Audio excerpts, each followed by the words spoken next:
Lo que les voy a comentar y lo que voy a hablar no es una estructura teórica solamente, no es un marco teórico de lo que está pasando y de lo que pudo haber estado estructurado desde hace mucho tiempo. Es básicamente lo que hoy todos estamos viviendo, visto desde otra manera. Es un testimonio en donde yo les voy a compartir todo aquello que tanto las universidades, algunas lamentablemente las pontificias, universidades católicas de nuestros países y otras universidades estatales lo conocen como los famosos posgrados de género o todo lo que tiene que ver las estructuras políticas de género. Es importante que sepamos de dónde parten, cómo fue estructurado y quiénes estaban detrás y con qué objetivo lo hicieron. Creo que para poder resumir todo esto y para que todos podamos compartir de una manera mucho más clara aquí hay tres poderes fundamentales. Un poder económico, que es el que mueve absolutamente todo. Un poder ideológico y político que tiene intereses, tanto eugenésicos como nazis y de gobierno global. Y un interés netamente ideológico hacia la nueva estructuración de unos nuevos procesos culturales y sociales. Mucho dinero de por medio, muchos intereses de poder de por medio, pero una propuesta que ha ido calando en nosotros de una manera asombrosa. Para empezar a hablar sobre la ideología de género, es importante saber dónde nace. Realmente la ideología de género nace primero de una corriente feminista. Eso sí es importante saberlo. Nace desde el momento en que los movimientos sufragistas del siglo XIX y del siglo XX empiezan a trabajar por algo fundamental, que era el derecho igualitario a la mujer y era la búsqueda de la participación de la mujer. Así nace. Nace desde lo que tiene que ver los primeros movimientos feministas. Dentro de estos primeros movimientos feministas vamos a ver qué se exige. Se exige la participación pública de la mujer, se exige el derecho al voto de la mujer. Pero ahí es donde empieza a marcarse una búsqueda de un lineamiento político y de un lineamiento filosófico. Y así estos grupos feministas se empiezan a enmarcar con mucha fuerza dentro de lo que tiene que ver el feminismo liberal. Este feminismo es angloamericano y tiene raíces protestantes. Hace énfasis en el individuo e ignora la importancia de la familia-comunidad, es decir, la mujer y la mujer. El resto quedaba excluido, simplemente se buscaba introducir a la mujer dentro de todo el contexto político y social de la época. Fue muy fuerte la lucha y la campaña con respecto al tema del voto. Luego viene un feminismo socialista. Como este feminismo hablaba exclusivamente de la participación, del derecho al voto, de la participación social y ciudadana de la mujer, es decir, pasar de objeto a sujeto social, se vincula dentro de todo este proceso el socialismo. ¿Y cómo entra? Entra directamente desde el ámbito francés y alemán. Busca sobre todo reivindicar a la mujer desde lo social y utiliza a Engels, a Marx, socialistas muy conocidos de la época. Y así pasamos de la famosa lucha de clases entre ricos y pobres, empresarios y obreros, a la lucha entre el hombre y la mujer. Ahí es donde rompemos la relación familiar, la relación de pareja y empezamos a construir un enemigo al cual tenemos que vencer. Es decir, la mujer y el hombre enfrentados, como que a partir de eso íbamos a solucionar nuestros problemas. Es así que dentro de toda esta propuesta se habla de que las mujeres son la primera propiedad privada y la opresión de las mujeres por parte de los hombres es la primera opresión de la clase. Le dan un énfasis a un gobierno amplio que solucionará los problemas de las mujeres. Tenían planteamientos explícitos de liberación sexual, es decir, yo soy tan igual al hombre que yo no tengo por qué tener hijos. Si él no tiene hijos, yo tampoco, y si para eso tengo que usar anticonceptivos, llegar al aborto y empezar a tener una vida promiscua como a lo mejor algunos hombres la tienen, pues yo tengo el mismo derecho. También para ellas la familia y el matrimonio son instituciones que las oprimen, que son opresoras frente a la mujer, y por eso entre sus objetivos principales estaba la abolición de la maternidad y la paternidad. Y para esto era imprescindible la anticoncepción y la despenalización del aborto. Ambos tienen en común el rechazo de la discriminación y ya aparecen los planteamientos malthusianos. Es importante ver cómo esta ideología que parte del siglo XIX y parte del siglo XX, donde toma mucha mayor fuerza, ya se ha convertido ideológicamente en parte de lo que nosotros somos. Yo no quiero que me levante la mano nadie de lo que está aquí, cada uno es una pregunta individual, pero ¿cuántas y cuántos de los que estamos aquí usamos o hemos usado anticonceptivos? ¿Cuántas tenemos, por ejemplo, la ligadura encima o estamos con DIU, que por cierto es de los más abortivos, pastillas, parches, geles, preservativos? Es decir, ya a nosotros en este momento, de los que estamos ya de 40 para arriba, ya muchos de nosotros somos hijos de esa ideología, en donde los hijos hay que tenerles cuidado, en donde si ya tienes más de 4 hijos, lo primero que te dicen es, ¿no tienes televisión? Pero si eres moderna. Solo las ignorantes, o sea, además es sinónimo de pobreza, de ignorancia, así como quien dice, pero ¿cómo se te ocurre tú, estudiada, preparada, tener más de 4 o 5 hijos? O sea, ¿qué te pasa? Es decir, vemos a la maternidad como algo que hay que temer. Ser mamá es lo más terrible que nos puede pasar. Ser mamá es lo más vergonzante y humillante. A muchas de las mujeres cuando van por su 5º, 6º, y ya no se diga 8º, 9º hijo, compartir con tu familia, no estoy diciendo en el trabajo que ya es otro panorama o a nivel social es otro panorama, muchas veces compartir con tu mamá o con tus hermanas que vas a esperar otro hijo es sinónimo de terror. ¿Y ahora qué me van a decir? Y ahora mi mamá va a saber que me va a matar, y eso que estás casada, que tienes quien te mantenga, que tienes quien te comparta la vida, si tú eres una mujer independiente y trabajadora, tú mismo satisfaces tus necesidades, pero sin embargo ya vemos a la maternidad y al matrimonio como algo vergonzoso y temido. Y del matrimonio ni hablemos, porque del matrimonio somos nosotros mismos los que hablamos mal, nosotros mismos los que nos burlamos del matrimonio. Vemos una pareja que está saliendo en su auto, al menos en mi país sucede, que ves una pareja de novios saliendo en el auto y muchos dicen, pobrecitos, no saben a lo que se meten. O alguien te dice, me voy a casar, ¡ay, mi sentido pésame! Algo así como te vas a morir, ¿no? Y me acuerdo, mi mamá se muere de las iras cuando mi papá hace una broma y peor cuando yo la cuento, pero la cuento porque demuestra mucho lo que realmente pasa alrededor del matrimonio. Cuando le preguntan a mi papá, ¿y cuántos años están ustedes de casados? Él normalmente dice ya 45 años. Imagínate, si hubiera matado a alguien, ya estaría libre. Esto es pena perpetua.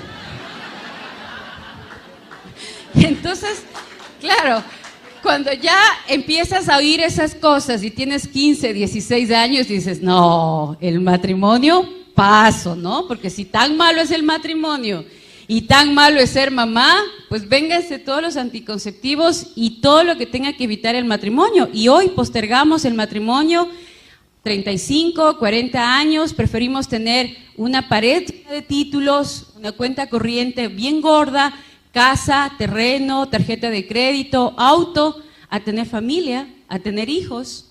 Y yo tengo muchas compañeras feministas de izquierda que tienen su pared forrada de posgrados, masterados, PhDs, tienen unos sueldos de 25, 30 mil dólares mensuales, porque eso es lo que aproximadamente paga una dirección de un proyecto de la ONU o de la OEA, y llegas a la casa y no tienes ni un perro quien te ladra. Envejeces sola. Y yo pienso que la soledad es de las peores cosas que nos pueden suceder. Yo, bueno, somos 3 hermanos, somos 3 con los que al menos si estoy enferma, ahora por ejemplo mi marido tuvo que salir de viaje también, estamos trabajando en una consultoría afuera, entonces tienes un papá al que le puedes llamar, oye papi, ayúdame con los chicos, mi hermano, el menor, todavía no está casado, oye gordo, anda a dormir con mis guaguas porque no va a haber nadie en la casa. ¿Se imaginan si fuéramos hijos únicos? ¿Qué es lo que ya pasa en Europa? Se muere el papá, se muere la mamá, él se queda solo. Un primo vive a miles de kilómetros del otro, estás enfermo, no tienes a nadie quien pedir que siquiera te pase un vaso de agua. La familia es en donde más tenemos que invertir y uno de los objetivos políticos y económicos es justamente eso. Europa creció económicamente en el tiempo en que la empresa era familiar y se construía la empresa desde lo familiar. Pero a nosotros nos dijeron que era más importante tener títulos antes que construir en la empresa familiar. Y a partir de eso, las economías europeas están totalmente destrozadas y están en manos ahora de Asia. Y en América Latina, muchas de las empresas familiares también están desapareciendo porque nuestros hijos, o nosotros como hijos, ya no queríamos ser parte de la empresa familiar. Le tenemos miedo a la familia como factor de crecimiento económico y factor de crecimiento social. Y eso es un cambio ideológico que parte desde estos movimientos. Hay un segundo movimiento que es el que ya cobró fuerza en los años 60 y es el que nos ha impulsado ahora a lo que estamos, que está marcada por la obra del Segundo Sexo de Simone de Beauvoir y por la ilusión femenina de Betty Friedan. Este movimiento tiene ideas marxistas, pero junto con el liberalismo sexual. Aquí es donde se impulsa muchísimo lo que era la anticoncepción. Estos factores produjeron la revolución intelectual, fueron el inconformismo de los jóvenes, se sentían oprimidos, se sentían que no tenían mucho espacio de participación. El movimiento pacifista hippie, sexo, droga y alcohol, que promovía el amor libre, las relaciones sin compromiso, informadas pero puras, que es otro fenómeno. Mijita, prueba, ¿no? A ver cómo te va. Si te va bien, te casas, y si no, no. Yo cuando trabajo con jóvenes siempre les pongo un ejemplo, y es, miren, yo no sé cómo son las leyes en Argentina, pero en mi país, y creo que nos parecemos en muchos países, y hasta hoy por aprensión lo hacemos. Cuando yo voy a comprar un auto, supongamos que Manuel me va a vender el super Porsche negro deportivo con el que nos fue a ver al aeropuerto, me pide $15,000 y acordamos que se los voy a pagar. Pero yo antes de pagar esos $15,000 voy a ver que no tenga problemas a nivel judicial, a nivel legal, que tenga todos los permisos, que funcione, que tenga absolutamente mecánicamente todo bien, me aseguro de todo eso y ahí luego de asegurarme de todo eso firmo el contrato y ahí le doy los $15,000 a Manuel por su Porsche. Cuando yo entrego el cuerpito latino, yo les paso a muchos jóvenes gratis, sin un papelito, sin el nombre siquiera.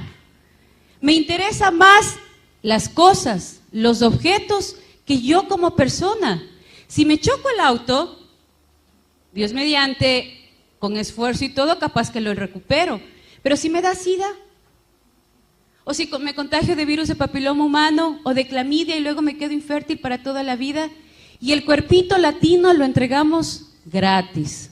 ¿Ustedes se imaginan que yo le pida a este joven simpático cuando su computadora y le dijera, oye, te quiero comprar el computador, pero necesito que por favor me lo dejes usar 1 año. Después de ese año, si me gusta, te lo compro. ¿Me vendes? Pero a mi hija sí le digo, prueba, mijita, prueba a ver cómo te va. Si te va bien, te casas, y si no, regresas. Pero la computadora sí no la suelto, ¿no? Eso es lo que hacemos, nos tratamos peor que objetos. ¿Dónde está nuestra dignidad de ser humano? O sea, no podemos hacer de nuestro cuerpo un objeto que todo el mundo pueda usar, que todo el mundo pueda disfrutar, y si no te gusta, te dejo. Pero sin embargo, como hay una ideología detrás y la hemos aceptado como si fuera algo maravilloso, como si fuera algo revolucionario, porque además las feministas nos dicen, ¿no? Progreso. Estamos ya en el siglo XXII, tenemos que ser modernos. Ya Europa lo aprobó. Ya en Estados Unidos es una ley como diciendo, mira, nosotros vamos por la cola y no podemos estar detrás. Y sin embargo, no nos dicen todo lo que ellos están viviendo ahora. Pero hay un tercer feminismo, un feminismo revisionista que está apareciendo ahora en el siglo XXI, apareció ya a finales del siglo XX, y es un estudio y una reivindicación a partir de lo que se vivió en los otros feminismos. Este feminismo es nuevo, está apenas apareciendo.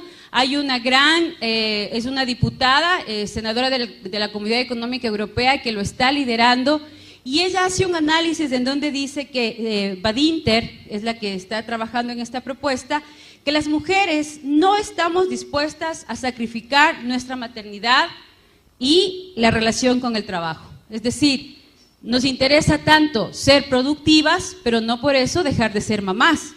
No quieren construir una familia sin papá y mamá. Nos interesa el tener al papá a nuestro lado, el hablar del hombre como un compañero, el hablar del hombre como un amigo, no un enemigo a vencer. Quieren ser madres y trabajadoras, tener ese espacio legal para poder movernos. Exigen que los hombres no se desentiendan de su responsabilidad como padres, revalorizan las tareas que las mujeres hacen tradicionalmente, llegan a la conclusión que la liberación sexual de las mujeres habría beneficiado más a los hombres porque es a las mujeres a las que nos ponen aproximadamente 75 miligramos de levonorgestrel todos los días con el uso de anticonceptivos. Los anticonceptivos nos engordan, nos terminan los huesos, nos dañan la piel, se nos cae el pelo, aparte de que nos ponemos muy gorditas también, que es producto de este uso de hormonas.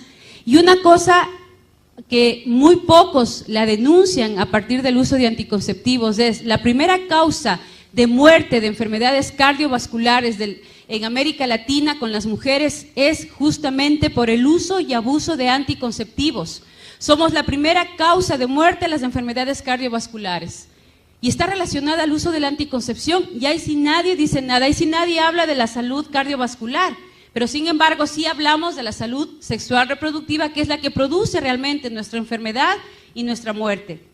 Estiman que la mujer ha perdido su identidad femenina para asemejarse a los varones, produciéndose la peor de las alienaciones, ya vamos a hablar más adelante de esto, y buscan implicar al hombre en el logro de la igualdad real entre los dos sexos.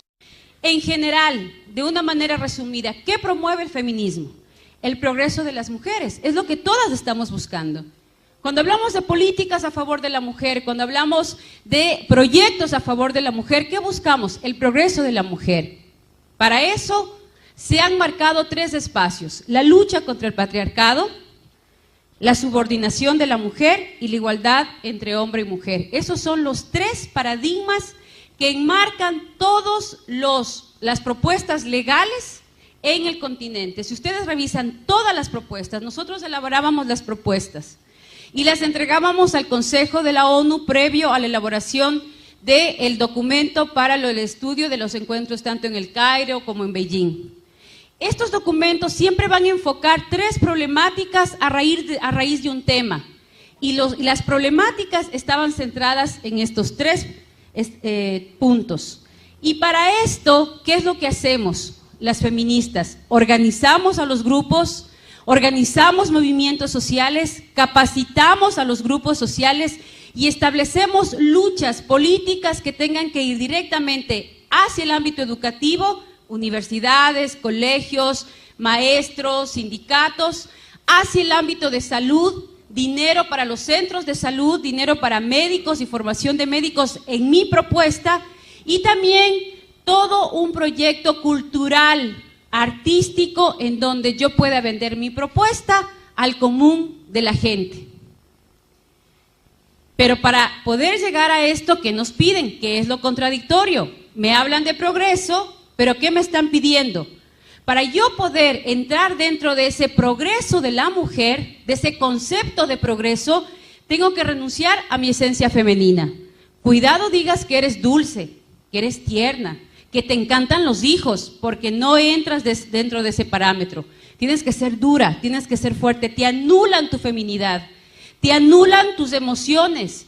Tú no puedes llorar, y para eso te ejercitan, para eso te forman, para eso te ponen en campos de formación en donde te hablan de tus mayores debilidades. Hay una dinámica que se llama la silla eléctrica. En esta dinámica de la silla eléctrica, donde formamos lideresas para que puedan enfrentar el campo social, ponemos un círculo y cada una tiene que sentarse en esa silla, y en esa silla te tienen que decir todos los campos negativos que tú tienes, lo que yo percibo de negativo de ti. Y la que está al frente tiene que evitar enojarse y dar respuestas totalmente frías a cómo puede establecer una estrategia para vencer esa debilidad. Hay mujeres que hasta lloran y automáticamente lo que te dicen es: mira, tú no sirves. Si vas a ponerte a llorar como niña, como bebita, es mejor que ni pienses estar frente de ningún grupo. Tú para revolucionaria no sirves, tú para feminista no sirves, y así que es mejor que lo pienses. Si te quedas, tienes que ser fuerte y dura para enfrentar la batalla, y si no, te vas. Así te forman. Te forman para poder mirar al otro sin tener miedo, aunque sepas que por dentro te estás muriendo. Pero que sepas que tienes una pistola y que si hay que usarla, hay que usarla. Y que no te puede temblar la mano. Y así forman a las feministas. Diana Conti es formada desde los 16, 17 años para poder enfrentar lo que está enfrentando. Para que todo el mundo le diga que es una liberal, que dónde está su familia. ¿Ustedes creen que ella, en el fondo de su corazón, no sentirá la presión social que implica liderar estas propuestas? ¿Que habrá ratos en que no quiera desmoronarse? Claro, porque somos humanas, pero tiene que vencer eso porque así está formada. Porque así tiene que hacerlo para cobrar el dinero que cobra y para poder estar en el lugar en el que está. Aparte de eso está promover la liberación sexual, es decir, si tú tienes 10 amantes, yo voy a tener 20 como mujer. Defender el aborto a petición, porque como tú eres hombre y no te embarazas, yo tampoco me tengo por qué embarazar. Y si para eso tengo que terminar asesinando a mis hijos a cambio de un título, asesinando a mis hijos a cambio de un buen sueldo, asesinando a mis hijos a cambio de un posgrado, pues lo voy a hacer. Porque primero estoy yo y yo. El resto no me importa. Si el resto quiere venir conmigo, que venga. Y si no, pues es su derecho quedarse. Disociar la reproducción de la sexualidad. Es decir, no importa el resultado. Si yo tengo placer, lo voy a vivir. Y ahí les tienen a un montón de diputados y senadores en América Latina discutiendo sobre el placer sexual de unas cuantas personas y si tienen o no tienen derecho a casarse. Cuando en el fondo, si nosotros vemos, estamos discutiendo sobre un tema genital, sino un tema de 2 o 3 personas que tienen placer sexual, besándose y amándose entre hombres o entre mujeres. Cuando las mujeres estamos automáticamente en muchos países, ni siquiera tenemos el grado de alfabetismo que necesitamos. Cuando muchos padres de familia están sin trabajo, cuando muchas escuelas ni siquiera tienen un pizarrón decente donde puedan trabajar en el sector rural, cuando muchos centros de salud ni siquiera tienen una aspirina para poderle dar a un niño o a una niña que está enferma. Y sin embargo, los diputados y los senadores de nuestros países discutiendo sobre el placer sexual de 4 y 5 personas. ¿Por qué? Porque les dicen que es política.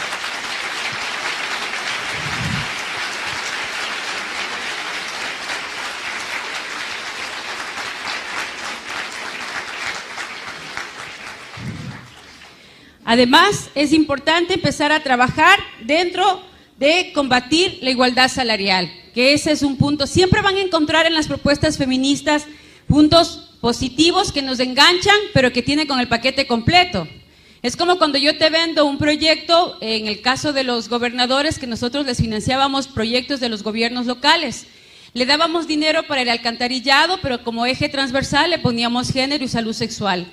Entonces el alcalde feliz empezaba a construir su puente y no se daba cuenta que dentro del convenio yo tenía la obligación de ir con mi equipo a capacitar a los maestros de las escuelas en el uso y abuso de anticonceptivos. Pero estaba el puente construido. Promover la promiscuidad sexual y el lesbianismo, porque es parte de las políticas de control natal. Ya van a ver que lo dice las Naciones Unidas clarito. La homosexualidad es parte del control natal para América Latina, un documento oficial de la ONU. Ingresar forzadamente al mercado laboral, es decir, y aquí hay muchas que lo hemos vivido, cuando vas a un sitio y te dicen, ¿en qué trabaja? Y como nos han lavado tanto el cerebro que ser mamá, estar en la casa es lo más denigrante, agachas la cabeza y dices, solo soy ama de casa. Solo soy ama de casa. O sea, por favor, ¿quién no ha estado en la casa y quién no ha estado con los hijos no sabe de lo que está hablando?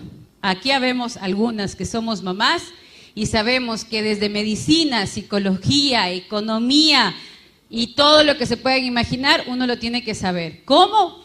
Pides ayuda al Espíritu Santo, porque te viene la de 20 años con la crisis de que se peleó con el novio y no sabe qué hacer. Viene el de 14 años que resulta que el profesor de matemáticas le mandó un ejercicio de X sobre Y al cuadrado y que tiene que resultar pi y dices, Virgen Santa, ¿y qué será eso? Y viene la de tercer curso y te dice, mami, lo que pasa es que me mandaron a hacer un ensayo de lenguaje sobre el Quijote de la Mancha. Y tienes que pasar desde la psicología a la filosofía y las letras en un santiamén, porque además todos te quedan viendo así como diciendo, Mamá, la respuesta. Entonces, vamos de uno en uno y despacito, porque de lo contrario termino haciendo el deber de álgebra en lenguaje. Promover la agenda de género es otro de los puntos que nace del feminismo, porque las mujeres nos hablaron tan mal de los hombres y nos enseñaron a odiar tanto a los hombres que hoy terminamos en la cama de otra mujer, porque les tememos a los hombres. Y ahí también inicia la agenda de género, porque tengo tanto miedo de vincularme con un hombre, porque me han hablado tan mal de los hombres, que el amor entre mujeres dizque es más puro. ¿No? ¿Cuáles son las estrategias para esto? El primer canal que se utilizó en todos los grupos y a partir de las conferencias internacionales fue el punto como estrategia global, el control de natalidad como derecho humano. Fue el primer punto. ¿De dónde parte? Eso es importante saberlo. La ideóloga del control natal hay muchos, pero la que más fuerza ha tenido, la que más se ha leído, a la que más se le ha impulsado y la que mucho dinero manejó y creó varias organizaciones como la IPPF, que es la que más vende anticoncepción y aborto en nuestra región, es Margaret Sanger. Ella fue la precursora norteamericana de los movimientos feministas, luchó por la imposición del control natal, el uso libre de anticonceptivos y el fomento del aborto.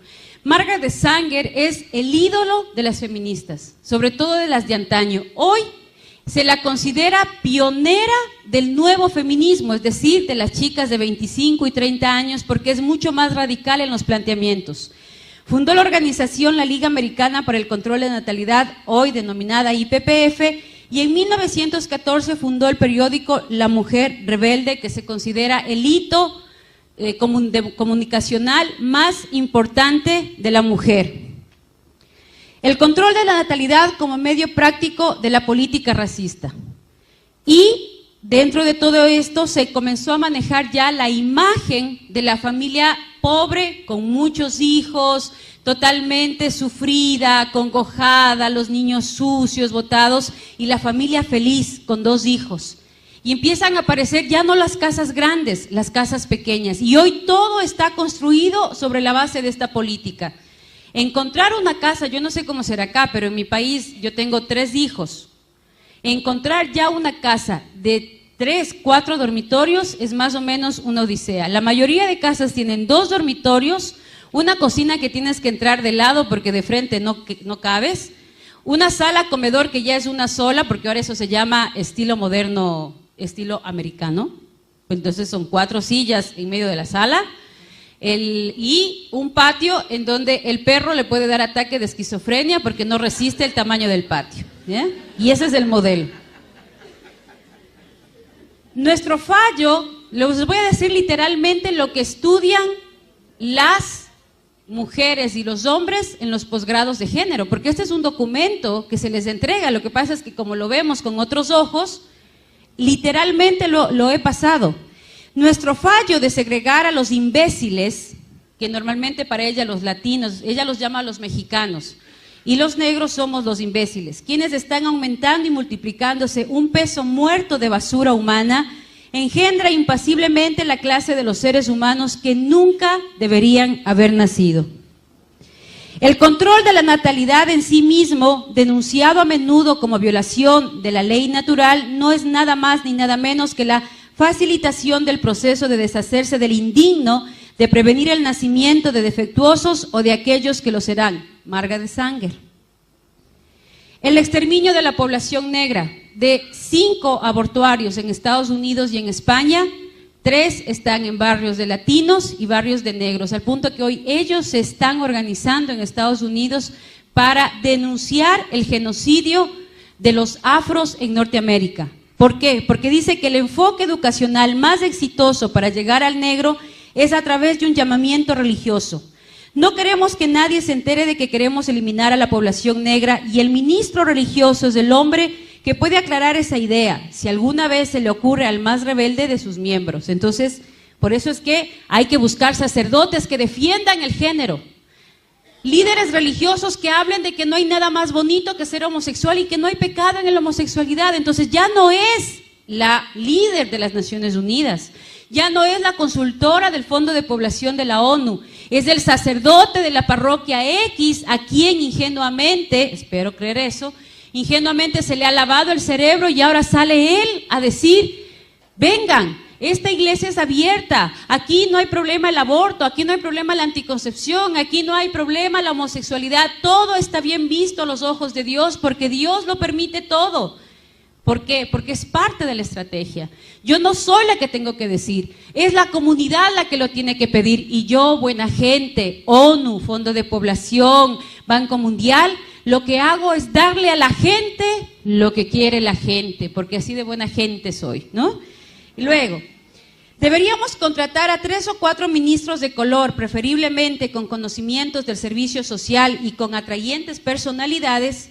El acercamiento educativo más acertado a los negros está con una súplica religiosa.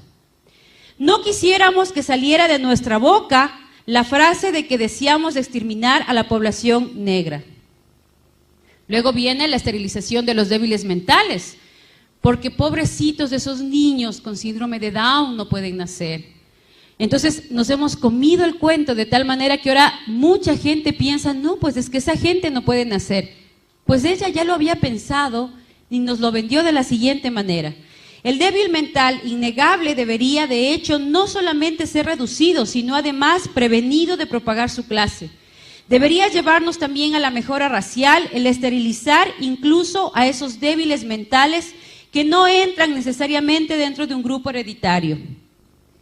En la colonia de Lynchburg, para epilépticos y débiles mentales del estado de Virginia, se establecieron desde 1927 hasta 1972 unos 8,000 niños al amparo de una ley eugenésica, totalmente esterilizados. ¿Les suena eso de que a los niños Down hay que esterilizarlos, a los niños con problemas mentales hay que esterilizarlos? Y si a ti te tienen que hacer el examen para saber si tu niño viene o no viene con algún problema mental, para poder ayudarte. La pregunta es, ¿ayudarme a qué? Disculpe. ¿Para qué necesita hacerme a mí un examen si mi hijo viene o no viene mal? ¿Cuál va a ser la ayuda? ¿No? Esta es la filosofía que hay detrás de eso. La selección elitista de las clases acomodadas. Nuestra tarea está no solamente en prevenir la multiplicación de la mala estirpe, está también para preservar la estirpe bien dotada. Por el interés del progreso social o incluso por la permanencia de la civilización, las clases intelectuales deben tener más niños. Nuestro problema más acuciante es aumentar el índice de natalidad del superior y disminuir del inferior.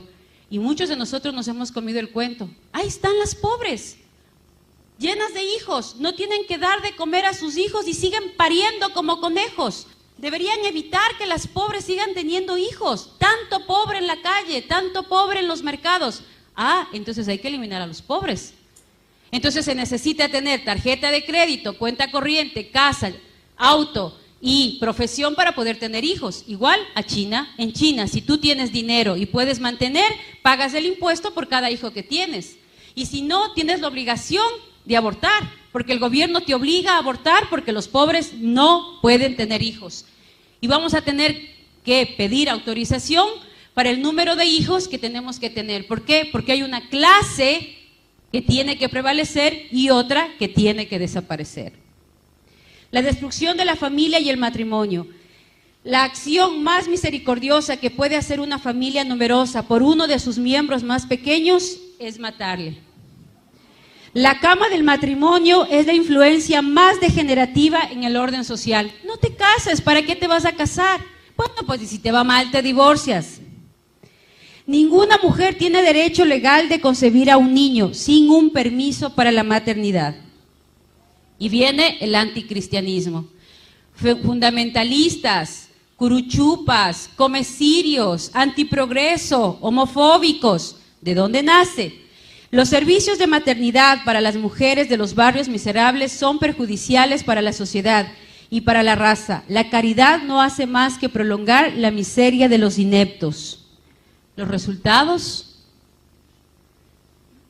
de 5.9 en América Latina en 1950, a 2.5 en el 2000, a 2.1 en el año 2010 y el objetivo es llegar a 1.9 en el 2050.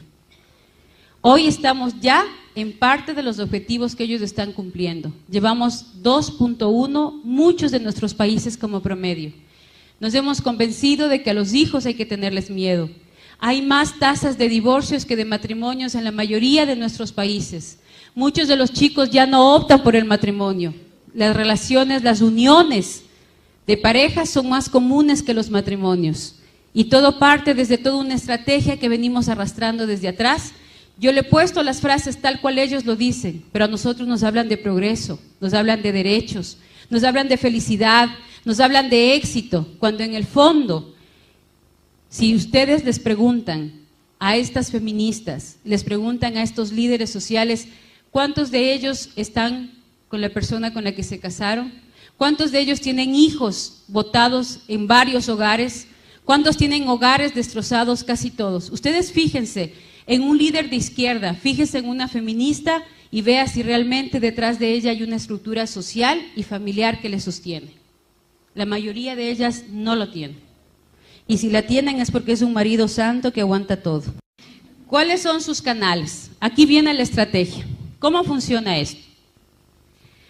A través de las conferencias que acaparan el 70% del trabajo de las Naciones Unidas. Esa es la estrategia. Ahí tenemos las conferencias de mujeres, de población, de niñez, de tierra, derechos humanos, las conferencias sociales y las dos últimas de la mujer y de los jóvenes en México. ¿Cómo operan? Las conferencias están diseñadas para llamar la atención sobre algo particular. Un ejemplo, el control de la población. Estamos tan poblados que nos estamos cayendo los unos a los otros porque ya no cabemos. Y uno se sube a un avión y ve unos campos maravillosos. Por cierto, Mendoza tiene unos paisajes espectaculares, unas montañas y unos campos, pero fascinantes. Y resulta que uno ve, sí, una población grande, sí, pero no están tan poblados que ya se están cayendo de los cerros. No, nadie, ¿no? Pero nos dicen no, control poblacional, ya estamos demasiados. Y producen documentos en consenso. He puesto en comillas en consenso, ¿por qué? Porque estos documentos los elaboramos un grupo de técnicos que trabajamos en las Naciones Unidas. Estos documentos reflejan verdaderamente la problemática que se va a trabajar. La problemática, por ejemplo, de violencia contra la mujer, la problemática de analfabetismo más alta que existe en América Latina y en África en relación hombre-mujer, es cierto. Se ponen las problemáticas reales, se hace un análisis de la problemática real. Y estos son los que tienen que definir las pautas para las acciones nacionales e internacionales. Es el documento base donde está el problema enfocado, pero tiene el marco de control natal. Problema, solución, control natal. ¿Cómo se llega a esa conclusión sin que yo ONU lo diga y lo diga la gente? Pues a través de las reuniones regionales. Estas reuniones son reuniones de avance, entre comillas. Son personal de la ONU quien redacta un borrador que se presenta a los delegados de los países en las precomisiones que se llevan a cabo en Nueva York. Este paquete que tiene que ver con el análisis de la problemática baja a cada uno de los países. En esos países se lo traduce a la realidad nacional, a la realidad de Argentina. En función de esa realidad, la ONU, a través de sus técnicos, llama a diferentes ONGs que estén trabajando en relación a ese tema. Y ahí viene el punto, la presión. ¿Cómo logro la presión? A través de las organizaciones no gubernamentales que yo mismo como ONU autorizo para llegar a la cumbre. ¿Por qué?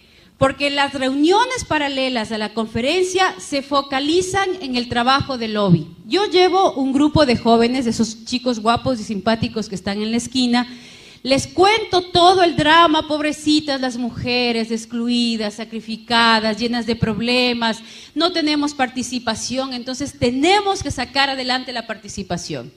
Ellos empiezan a dar una serie de ideas, una serie de propuestas, una serie de actividades, de estrategias, resultados, porque además tú le entregas las fichas que tienen que llenar. Ellos no llenan las fichas por sí mismos. Yo les entrego unas fichas con unos lineamientos y unas preguntas que ellos tienen que responder. Y el momento en que yo veo que, por ejemplo, una de estas simpáticas chicas dice, pero ¿por qué la ley del aborto? O sea, no tiene nada que ver el control natal contra el aborto. Yo automáticamente lo que le digo es, mira, después hablamos, te lo tengo que explicar. Lo que pasa es que ella no tiene muy claro el asunto, pero luego yo hablo con ella, pero ustedes sigan trabajando. Entonces, la anulo directamente. Cuando sale el documento no lo redactan ellos. Yo contrato una relatora, las famosas relatoras de mesa, que son las que ya están capacitadas por mí, las que ya recibieron absolutamente toda la información que yo necesitaba, recoge 4 o 5 planteamientos de ellos y lo traduce al lenguaje que la ONU quiere plantear como política internacional. Así funciona. Entonces, ahí viene el lobby.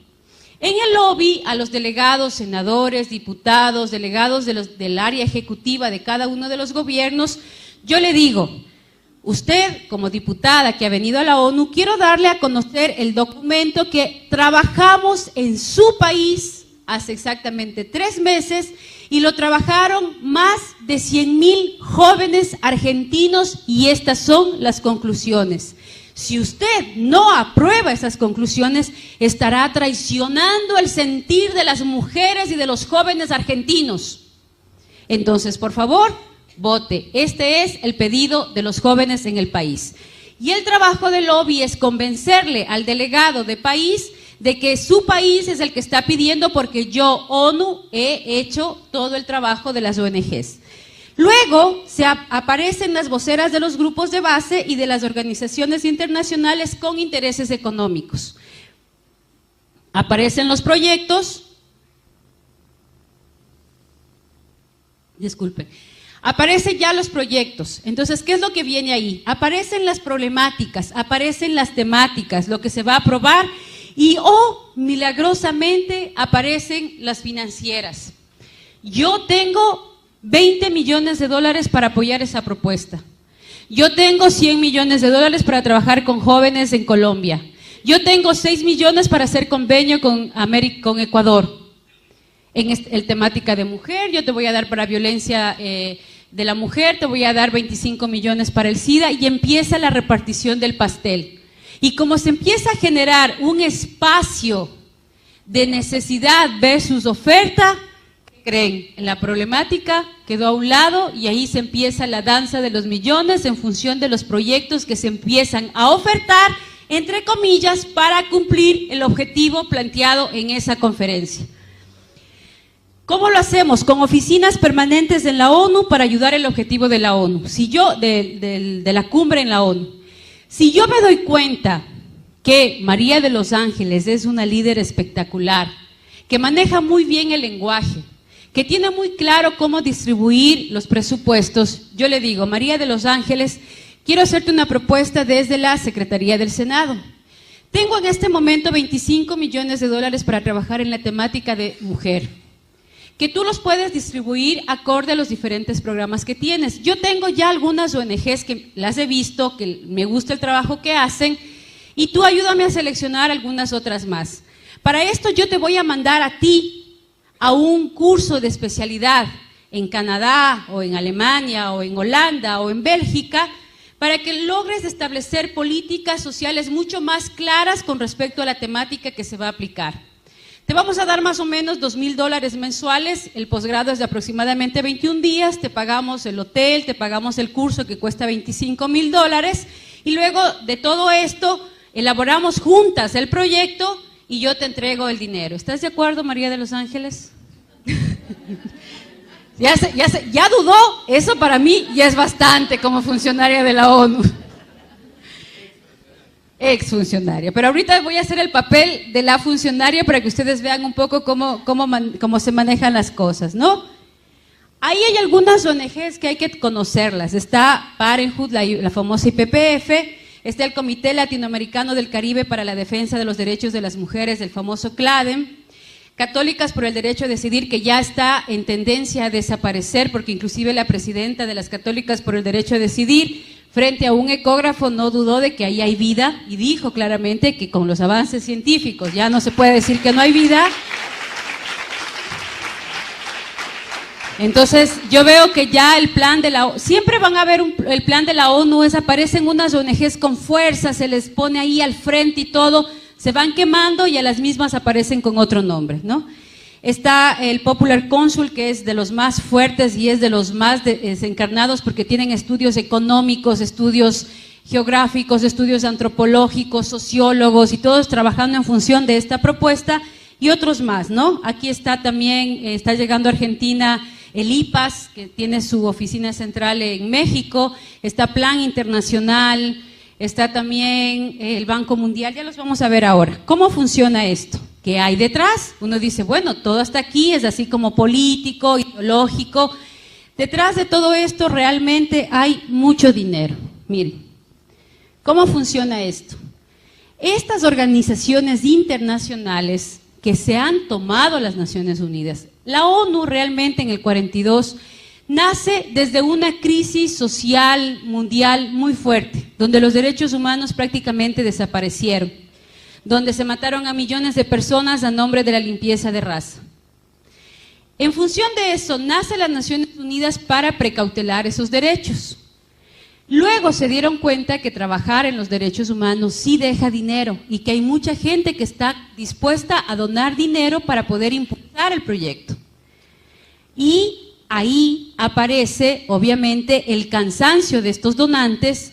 Y estos donantes dicen, pero ya les estoy dando millones y millones para reducir la pobreza en África y hay cada vez más pobres. Como reducen los benefactores y necesitaban dinero para poder seguir trabajando, aparecen los famosos donantes, a ver, ya hice algo aquí, los famosos donantes con intereses económicos. Los que más dinero le ponen a las Naciones Unidas para sus proyectos, increíblemente, son las farmacéuticas. ¿Por qué el negocio con las farmacéuticas, donde Sintec es la que más nos ha dado para América Latina? Es la que invierte para generar los proyectos de educación sexual como inversión para poder retribuir. ¿Dónde está el negocio? Yo te vendo los preservativos a 12 centavos desde la India.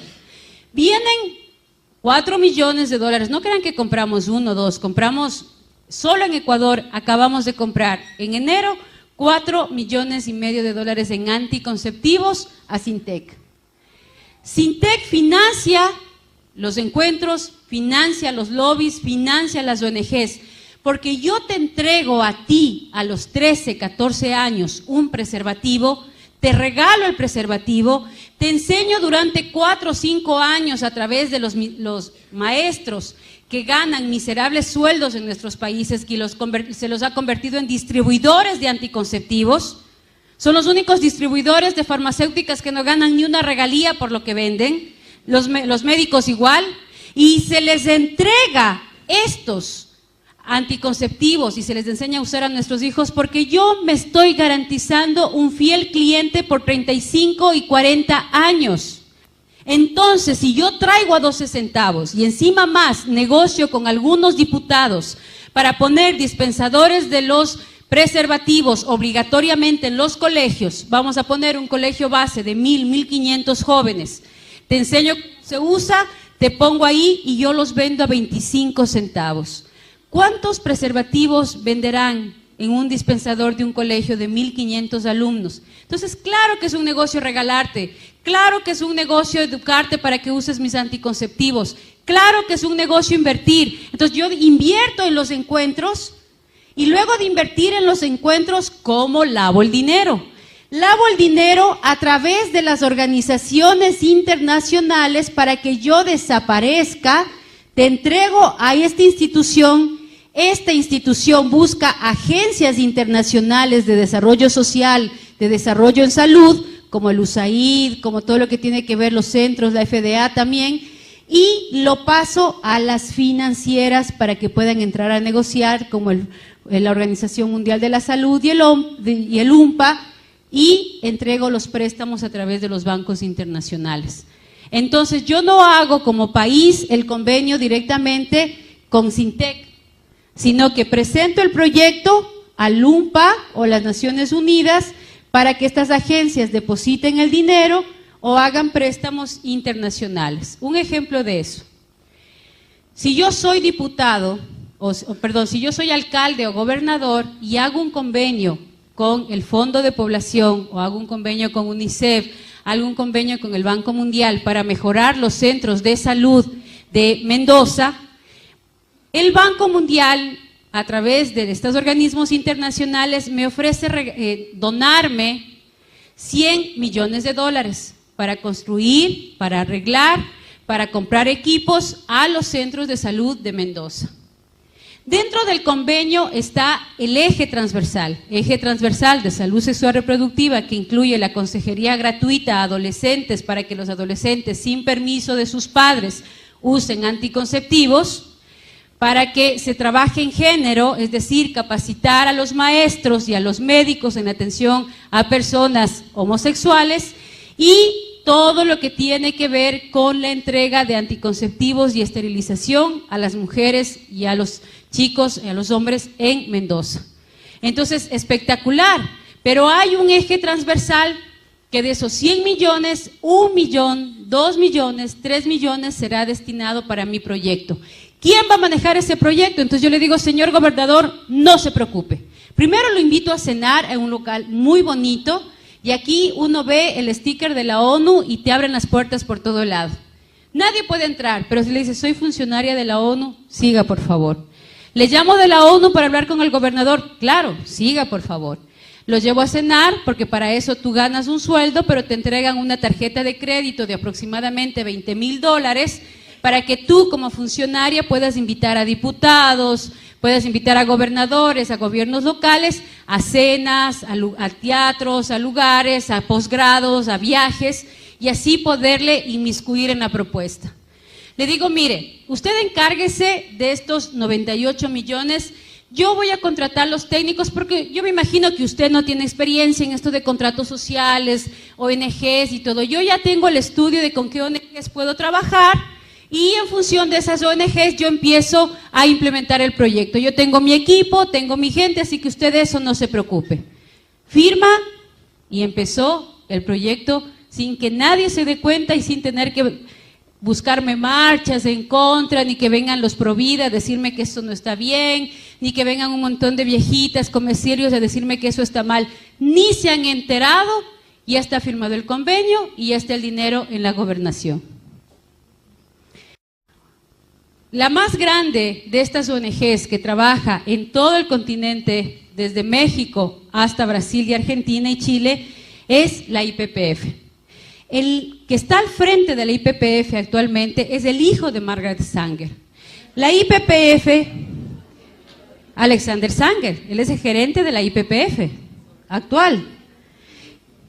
Y la IPPF en su página web, ellos, la verdad es que nosotros no leemos, pero ellos lo tienen bien clarito y lo ponen ahí directamente.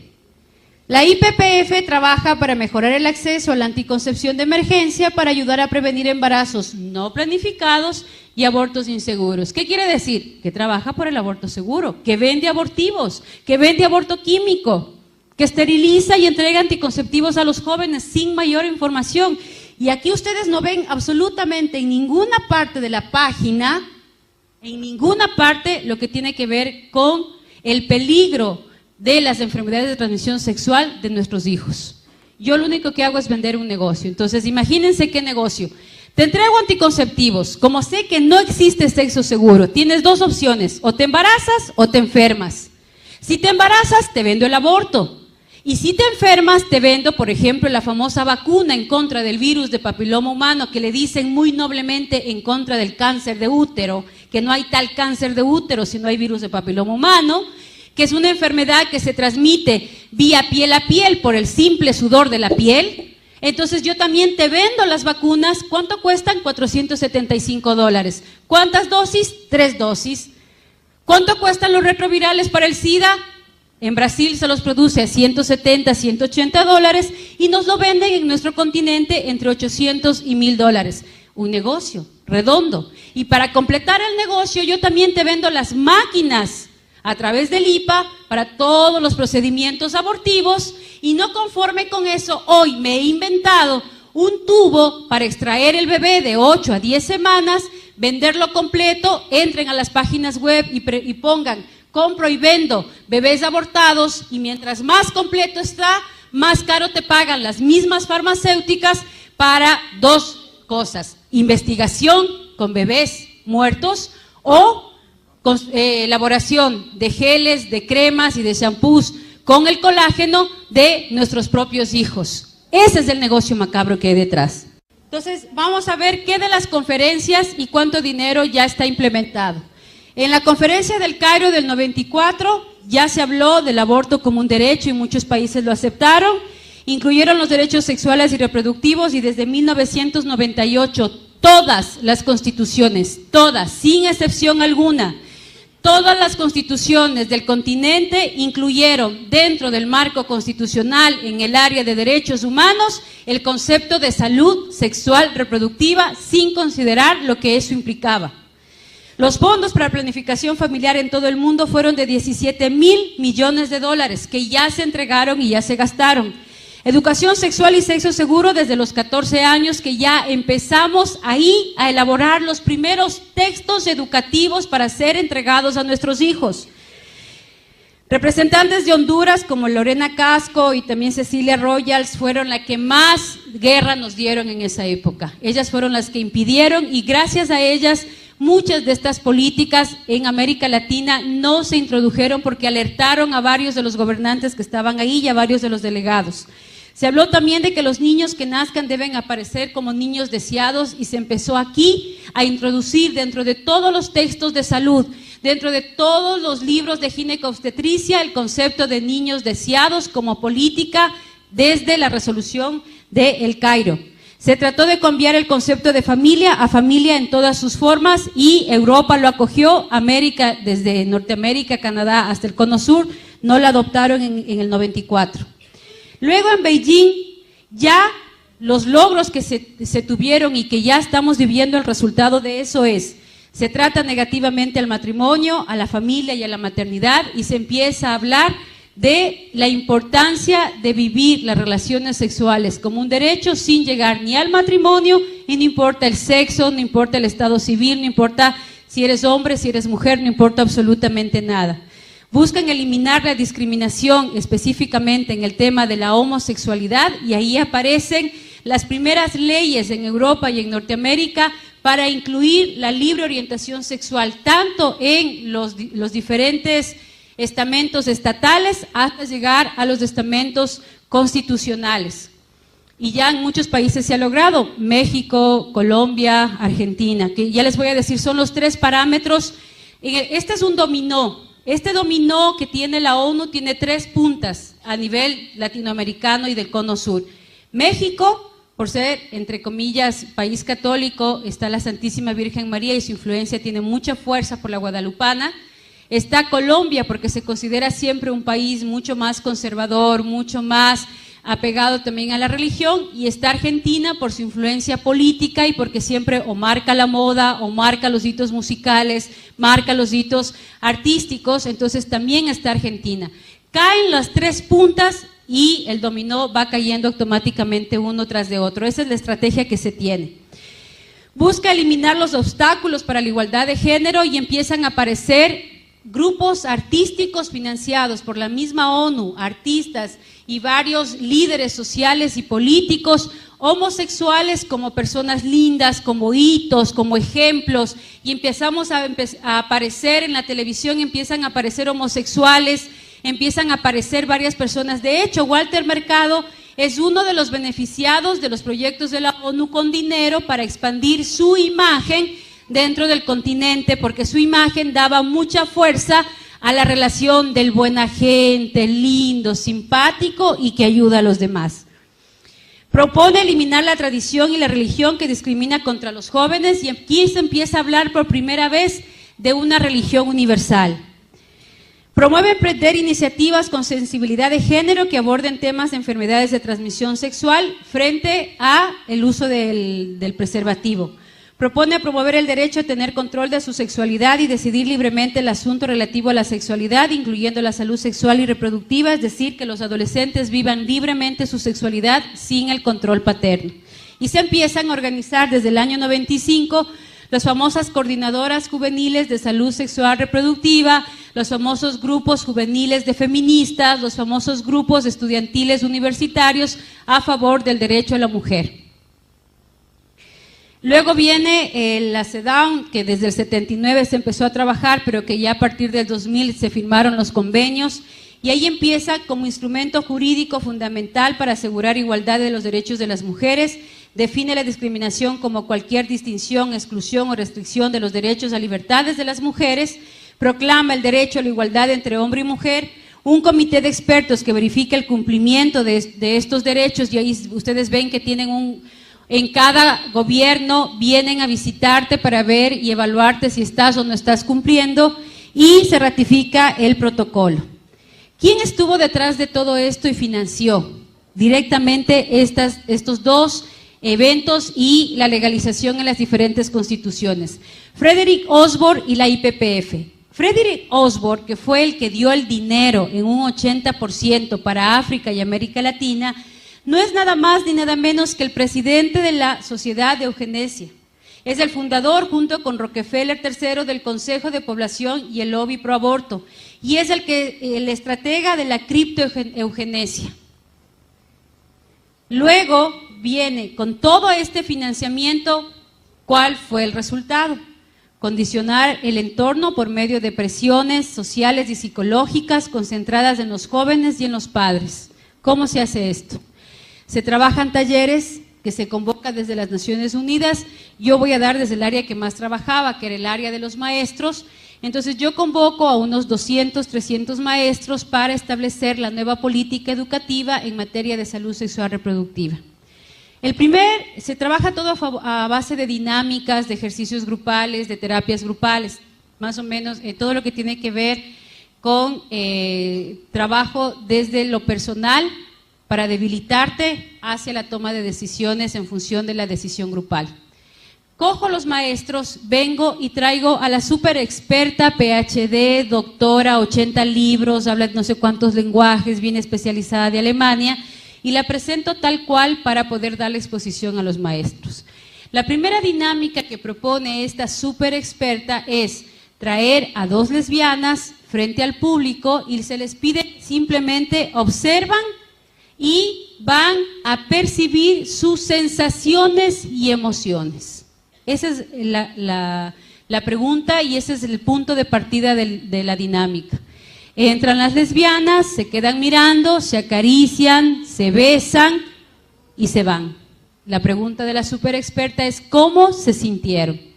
Y empiezan unos que sí, que me da igual, mira, cada uno tiene derecho, otro que dice no, me parece horroroso, o sea, no estoy de acuerdo, por favor, ¿cómo es posible que nos hagan esto? Yo venía a otro taller y todo.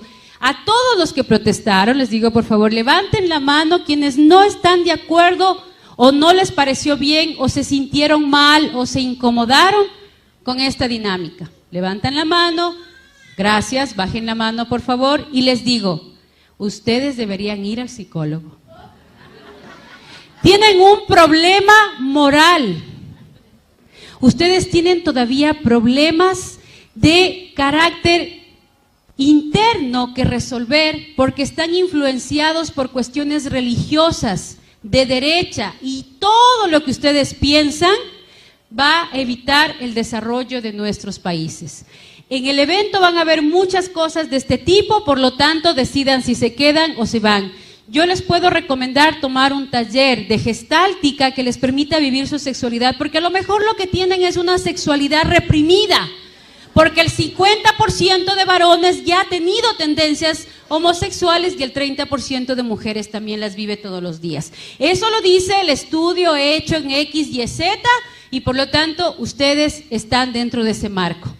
Agachan la mayoría la cabeza, hay 2 que 3 valientes que se mantienen y pelean, pero el resto mutis. ¿Por qué? Porque lo dice la súper experta.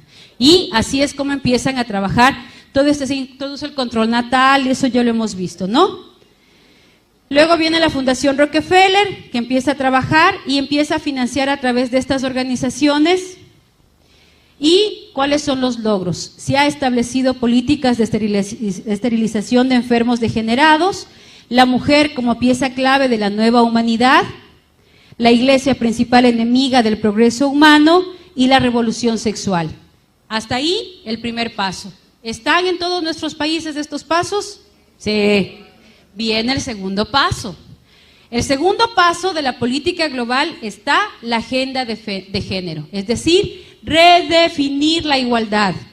Si yo ya te logré convencer que vivas como prostituto o como prostituta, uses mis productos y aparte de eso te conviertas en asesino de tus propios hijos y tú sales a la calle diciendo que es un derecho matar a los hijos, que es un derecho prostituirte y usar tu sexualidad peor que un animalito. Si ya te convencí de eso, ahora sí, ya te puedo convencer de lo que pensé que nunca te podía convencer. Y es de cambiar el concepto de igualdad social a igualdad biológica. Los hombres y mujeres se hacen, no nacen. Todos por todas.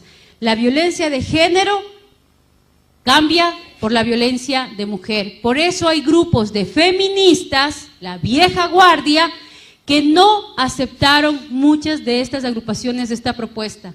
Porque era la pelea que apareciera públicamente la imagen de la mujer, que aparezca socialmente la imagen de la mujer, que no quede excluida y de pronto vuelve a desaparecer porque ya no hay el concepto mujer, ahora hay el concepto género. Y nuevamente desaparece la palabra mujer y aparece la palabra de género, que es nada más ni nada menos que ya no solo puedo tener derecho a decidir si matar o no matar a mis hijos, sino que ya te convenzo de que puedes ser hombre a pesar de ser mujer. Y el ejemplo más grande que tenemos de esto es esta mujer que se puso hormonas, se viste como hombre, se pareció a hombre, pero su naturaleza le grita. ¿Y ahora? Y mejor voy para acá. Le grita que es mujer. O sea, por más que tenga toda la apariencia, es mujer. Tiene su útero, tiene sus ovarios, tiene sus óvulos, se quedó embarazada. Es tan mujer que eligió a un hombre como pareja. Lo que pasa es que está tan cucú que quiere parecerse al hombre y así se siente más feliz y así se realiza más. Es como ese hombre que necesita que le encadenen y le den a palos y le den a látigos para decir, ¡ay, qué placer! A ella le encanta vestirse de hombre, pero es mujer, su naturaleza le grita que es mujer.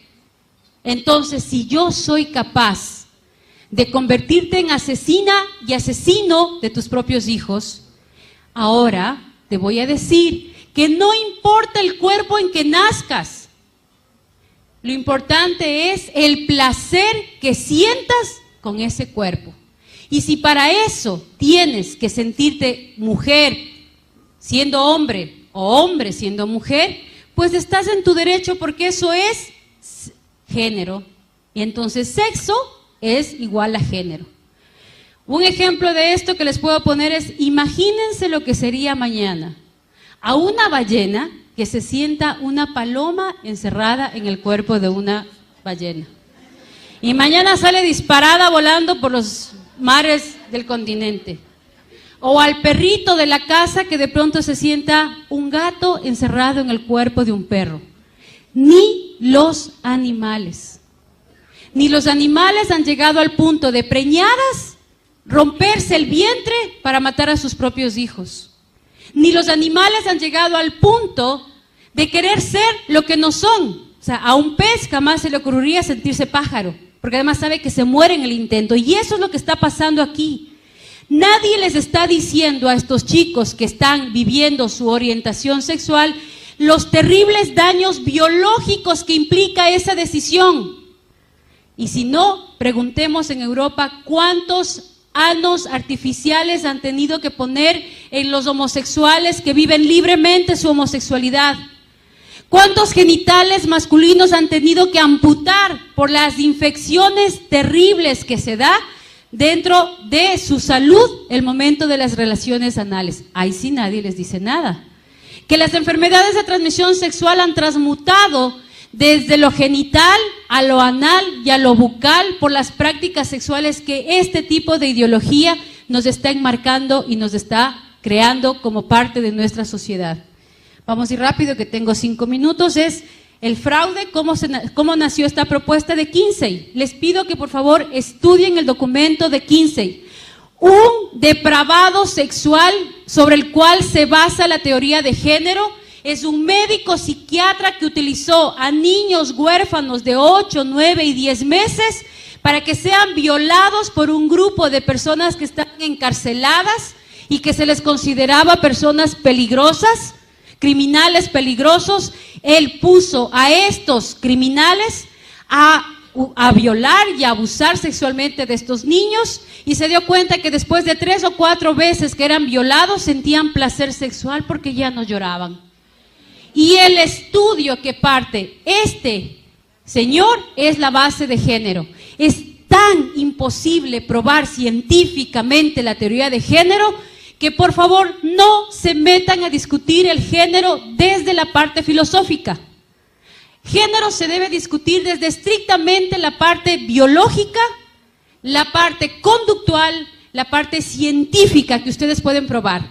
Un ejemplo sencillo de eso es que si en este momento, Dios no quiera, hay un terrible incendio en esta sala y todos quedamos achicharrados y no se reconoce nada de nosotros, el médico forense lo único que podrá decir de esta sala es que había 300 mujeres y 200 hombres, punto. No puede decir que había un medio hombre por ahí o una media mujer por allá. Si a Manuel le quitan un pedazo de hueso y a mí me quitan un pedazo de hueso, el médico lo único que va a poder decir es: hay un esqueleto masculino y hay un esqueleto femenino, punto. Somos tan diferentes los hombres y las mujeres que psicológicamente, hormonalmente, biológicamente funcionamos de manera totalmente diferente. El hombre es más paso por paso. Las mujeres somos mucho más detallistas. Un ejemplo cotidiano de eso, un desayuno en la mañana. Mi amor, ayúdame a hacer el desayuno. Se baña, se afeita, se viste, se arregla, nos atrasamos al colegio. Mamá haciendo el desayuno, mientras se pone las faldas, prende el agua. Mientras prende el agua, se pone el rulero para salir guapa. Mientras se pone el rulero, lanza los uniformes a la izquierda y a la derecha para que los chicos lo cachen y se lo vistan. Prepara los refrigerios mientras pone la lavadora y se quede funcionando para poder salir. Y a las 8 punto todos estamos en el sitio en el que tenemos que estar. Porque así somos.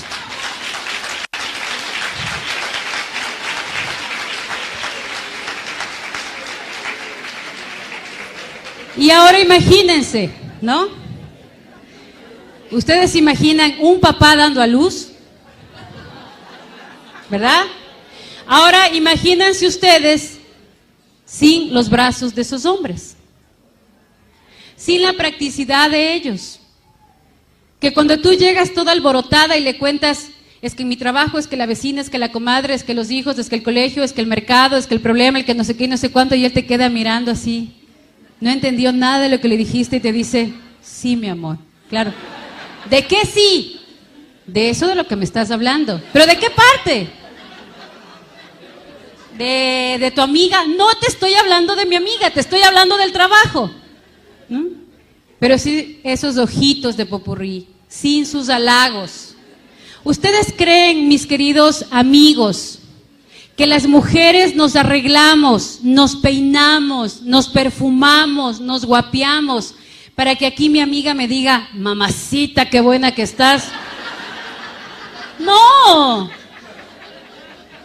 Nos arreglamos para nuestros maridos, para nuestros hijos, para nuestros machos, para nuestros varones. Y todas nos debilitamos y nos derretimos frente a esas palabras amorosas que ustedes nos dicen. Nos derretimos en los brazos de ustedes porque necesitamos de sus brazos. Necesitamos de su practicidad, necesitamos de su racionalidad, necesitamos de su concreción, porque de lo contrario no concretáramos nada, nos termináramos haciendo 10 cosas a la vez. Entonces, cuando yo rompo con todo eso, obviamente rompo con toda una estructura, y si yo soy capaz de convencerte de que ya mates a tus hijos, luego de que ya no eres mujer, que eres hombre, te puedo convencer absolutamente de todo. Y ese es el plan social y de poder económico y político. Porque los jóvenes que viven como animales su sexualidad y no son capaces de tomar decisiones asertivas de su vida, de su cuerpo, no van a poder tomar decisiones absolutamente de nada. La prueba de eso es la generación de los ninis en Europa. Ni estudian ni trabajan. Y eso es lo que quieren acá. Porque a esos jóvenes es fácil lavarles el cerebro, a esos jóvenes es fácil sacarles el voto, a esos jóvenes es fácil decirles lo que deben comprar, lo que deben vestir, a dónde tienen que viajar, qué es lo que se tienen que poner, dónde tienen que estudiar y qué carreras tienen que estudiar, porque nos convierten en seres humanos totalmente manejables, totalmente vulnerables, violentos, sin ser capaces ni siquiera de enfocar una meta a la cual seguir. Y aquí yo quiero hacer un llamado a los jóvenes. Si los jóvenes y las mujeres no nos comprometemos en participar en política, a meternos y ensuciarnos las manos, a meternos y abrir la boca y a ser la voz de los que no tienen voz, estamos fregados, porque les vamos a dejar a ellos el poder.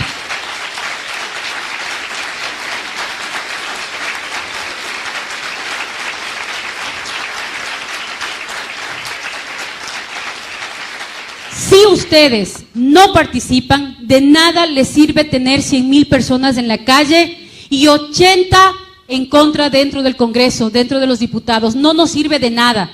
Están en época de elecciones. Si ustedes no se deciden en participar, si ustedes no deciden enfrentar la parte política, Liliana y todas las diputadas que están alrededor de ella no van a poder hacer nada porque están solas. Necesitan gente adentro. Si ustedes jóvenes no son capaces de extorsionar a los políticos, de presionar a los políticos y decirles, yo soy su futuro votante por varios años. Si usted no me firma este papel donde se compromete a defender la vida y la familia, yo y todos los míos no le daremos el voto. O firma o considérese un cadáver político porque nadie va a votar por usted. Es así como tenemos que actuar.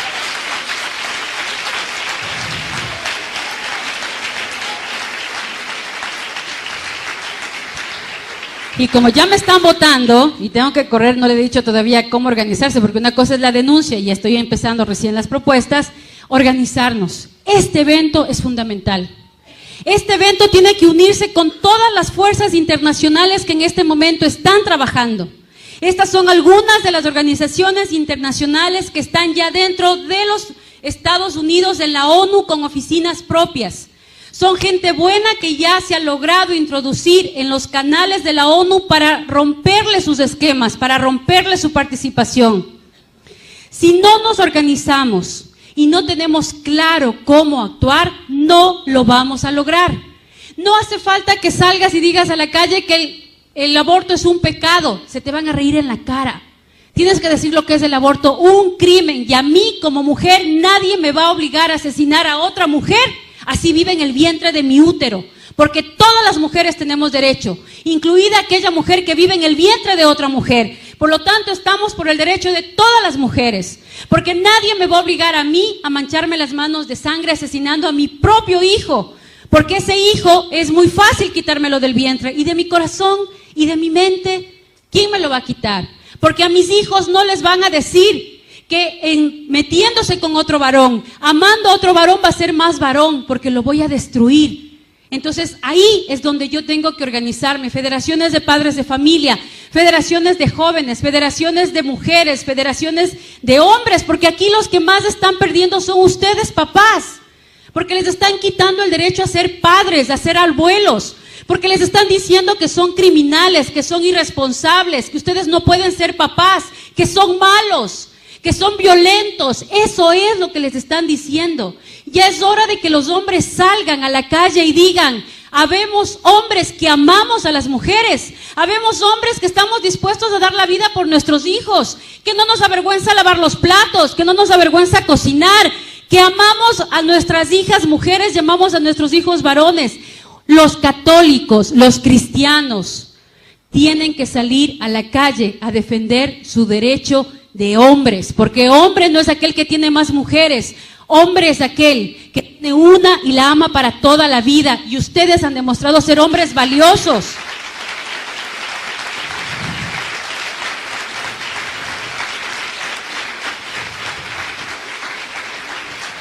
Finalmente vamos a hablar de nuestros hijos. Machismo empieza con M de mamá, mujeres. Es hora de empezar a trabajar en la educación de nuestros hijos, en ambientes de vida coherente y con valores, buscando un ideal de persona, enseñándoles a tomar decisiones acertadas, que si ellos no están de acuerdo que en su colegio, en su universidad, les den condones, ellos sean capaces de abrir la boca y decir, no estoy de acuerdo, oiga maestro, disculpe, ¿usted me garantiza sexo seguro? ¿Usted va a pagar mi tratamiento si yo me contagio de SIDA? Si usted me firma que lo va a hacer o va a hacer con cualquiera de mis compañeros, hágalo. Caso contrario, si mañana tenemos SIDA, tenemos virus de papiloma humano, tenemos clamidia, usted va a tener que responder. Por lo tanto, es hora de que nuestros hijos, desde los más pequeños hasta los más grandes, sean capaces de enfrentar este nuevo sistema educativo con valentía, porque saben que tienen unos padres detrás que los apoyan, unas agrupaciones detrás que los defienden, un grupo de personas que piensan como ellos. No les hagamos tener miedo de que digan soy católico, que sean orgullosos de ser cristianos, de ser católicos, orgullosos de ser jóvenes que piensan diferente. Yo me acuerdo una vez hice una pregunta a las chicas que quienes creen en la virginidad, y se levantó una muy valiente y dijo yo. Y hubo un grupito por ahí que comenzó a reírse como diciendo, esta loser, ¿no? Ja, ja, ja. Ella les regresó a ver y les dijo, lo que ustedes son, yo lo puedo ser cualquier momento, pero lo que yo soy, ustedes ya jamás en su vida lo van a poder ser. Y esa valentía es la que necesitamos.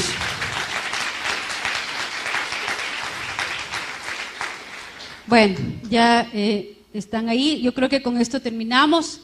El concebirnos como hombres y mujeres complementarios, establecer mercados, políticas económicas. Hay que empezar a trabajar en función de leyes a favor de la familia, a favor de la maternidad, empezar a crear créditos educativos a favor de las familias grandes, a favor de las parejas, que los que se casen puedan tener reducción de impuestos, reducción en costos, de todo el tema de la construcción, el poder trabajar con las empresas para que en sus publicidades no sean empresas solamente socialmente responsables, sino que sean empresas con políticas familiares, comprometidos con la familia.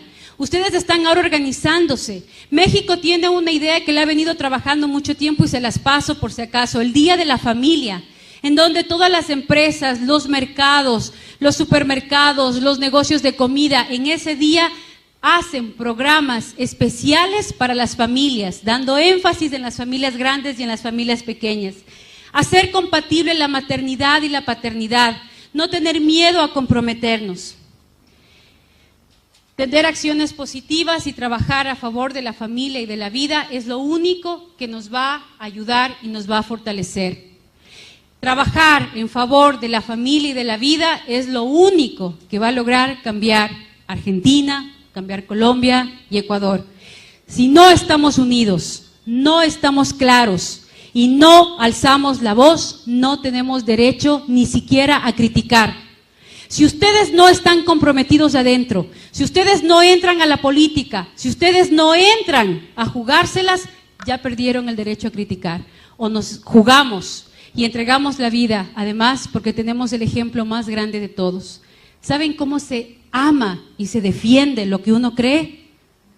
Así. Como Cristo lo hizo por nosotros. Dar la vida hasta la última gota de sangre. Eso es lo que hay que hacer. Muchas gracias.